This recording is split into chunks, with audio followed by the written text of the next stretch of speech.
This short tutorial introduces you to the print layout tool in QGIS, so it allows you to see how to make that work. This is for a lab assignment in Geography 2011 at the University of Georgia. We're just going to walk through. I have this map that I've created of census data, and I'm going to give you an example of how you'd make a print map from this. So in QGIS, and this is QGIS 3.0, you'd go under Project and choose New Print Layout. And you want to probably give your print layout a title. You don't have to, but in this case, for this lab, you're going to be creating multiple maps, and this will make it easier to manage. So I'll type this arts, because this is a map of arts employment, and you'll get a new window here. And so this is your canvas, this is your piece of paper, and you're going to add a map to this. And the way that you do that is by this tool right here that's got the white blank page with the plus sign. You click on that, and then you drag where you want your map to go. You'll see a new layer shows up here, and then you'll get some item properties here. So here's our map. We might think that's a little small maybe, so let's change the scale down to 17, which will make the map bigger. There it is. And if we want to move the map, we can use the pan tool, which is this one right here, and we can then click and drag our map around a little bit. And we're going to do this over here because we might want space for the scale bar, or the legend eventually.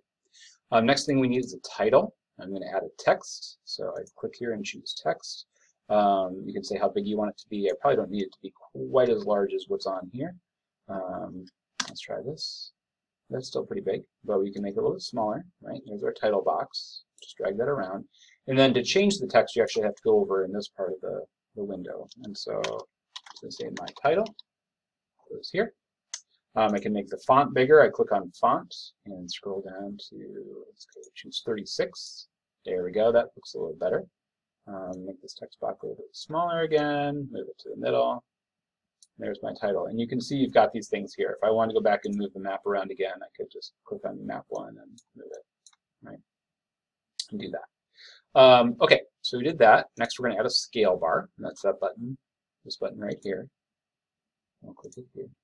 And click OK. And there's our scale bar.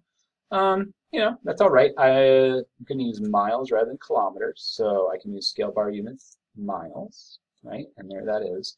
This is a little bit bigger than I want it to be. I don't need this many divisions, and I can adjust that here. This is similar to the way the ArcMap does it as well. There we go, and I've got right 4. I'll just move this here. So I've got 4 divisions of 250 miles apiece. That works. Okay, that's good. Let's add a legend. The legend tool is right here. And same thing, you just click where you want it to go. Click OK. There's our legend. Whoa! There's too many layers. So to edit this, we have to turn off auto update because right now it's set to update whenever the map in the main window updates, it updates. So I unclick auto update, and then I can start getting rid of layers I don't want. So I don't want this layer. This is just the data file that we had brought in. Get rid of that. We don't need manufacturing because this isn't a map in manufacturing, so I get rid of that. I also want this to be an uppercase arts. And actually, I'm going to do something even more descriptive. So I double-clicked on that. I'm going to type in % employed in others. And you might want to do something even more specific than that, but that works for now. There we go. If I wanted to even change this, like if I want to change this to 0 to 5.9% or less than 5.9%, I can change that here as well. I won't do all of them, but you can kind of mess around.